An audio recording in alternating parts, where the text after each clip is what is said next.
우리가 검사해 보겠습니다. 여기에 사인하세요. 안녕하세요. 한국보험보상센터입니다. 오늘은 보험사의 숨은 함정, 의료자문동의서에 대해 알아보려는데요. 이걸 왜 사인하면 안 되는지 지금 바로 알려드리겠습니다. 우리 고객분들이 병원에서 치료를 받아 진단서, 입퇴원 확인서 같은 서류들을 청구하려고 보험사에 제출을 합니다. 하지만 보험사는 이게 수술이 필요한 게 맞는지, 실제로 입원을 했는지, 입원을 할 필요가 있는지 없는지에 대해 의문을 품어 우리가 객관적으로 보겠다라며 의료자문동의서를 보냅니다.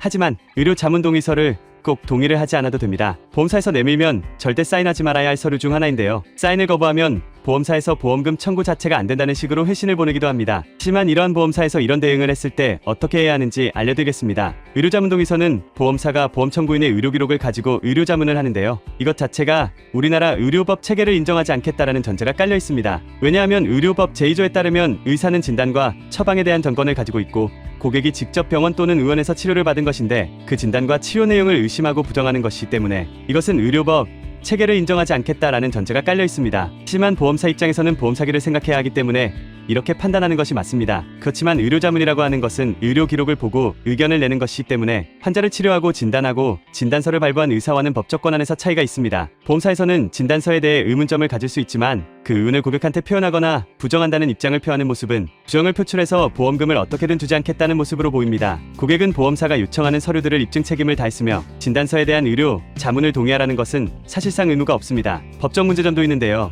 첫째로 보험사는 의료자문의 시행 주체가 되면 안 됩니다. 보험금을 청구하면 보험사는 보험업법 제185조 규정에 따라 외부 손해사정업체에 손해사정 업무를 위탁하는데, 손해사정업체는 보험사로부터 위탁을 받으면 보험업법 제188조와 제189조의 규정에 따라 보험사와 고객으로부터 완전히 독립된 관점에서 공정하고 객관적으로 조사해서 보험금 지급 여부를 보험사에 통보를 하게 됩니다. 보험업 감독 규정 제9-21조의 규정에 따르면 보험사는 위탁된 사건은 보험금 지급 여부를 결정할 수 없고 손해사정인에 의해 보험금을 지급해야 합니다. 결론은 의료자문 역시 독립적이고 객관적으로 진행돼야 합니다. 그런데 일반 고객님들이 의료자문을 손해사정업체가 독립적으로 수행했는지 보험사가 수행했는지의 여부를 잘 알 수가 없습니다. 그럼 확인하는 방법을 알려드릴게요. 의료자문동의서와 의료자문의 신서를 확인을 해야 하는데, 의료자문동의서를 받아간 곳이 보험사인지 손해사정업체인지, 의료자문의 신상 자문의뢰 및 자문 결과를 의심받은 기관이 손해사정업체인지 보험사인지를 확인해봐야 합니다. 하지만 대부분 보험금 부지급의 근거를 마련해 놓기 위해 보험사로 회신이 됩니다. 둘째, 의료자문기관의 적법성 문제가 있습니다. 보험사는 의료자문을 대학병원의 전문의 교수에게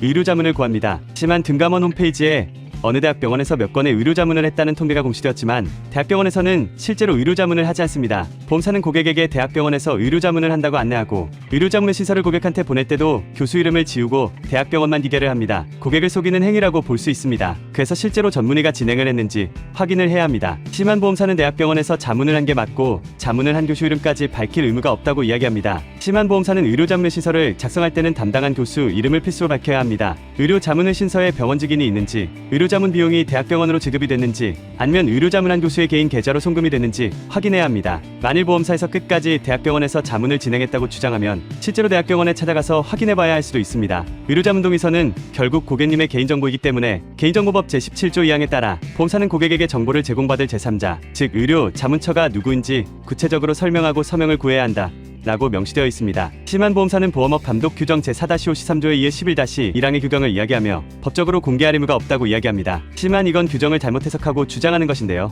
보험업 감독 규정만 보면 의료자문할 때 보험사가 고객에게 세 가지 의뢰 사유와 의뢰 내용 제공 내역을 설명하라는 의미로 둔 규정일 뿐 보험사는 의료자문처까지 안 밝혀도 된다라며 주장하는데, 단순히 행정규칙일 뿐 개인정보법은 고객님의 개인정보이기 때문에 제공자를 밝혀야 하는 규정이 있습니다. 이러한 문제가 보험사가 시행하는 의료자문은 불분명하다 라는 뜻으로 해석할 수밖에 없습니다. 이에 따라 처음에 말씀드린 것처럼 보험사가 의료자문동의서에 사인을 하지 않으면 보험금 지급이 안 된다? 이것 자체가 말이 안 된다고 말씀드리겠습니다. 무조건적으로 보험사만은 너무 믿지 마시고 고객님들이 객관적으로 공정하게 판단하여 보상받을 수 있을 때까지 한국보험보상센터에서 도와드리겠습니다. 도움이 필요하다면 1522-8879로 연락주세요. 감사합니다. 보험 분쟁에는 전문적인 법률사무소 한국보험보상센터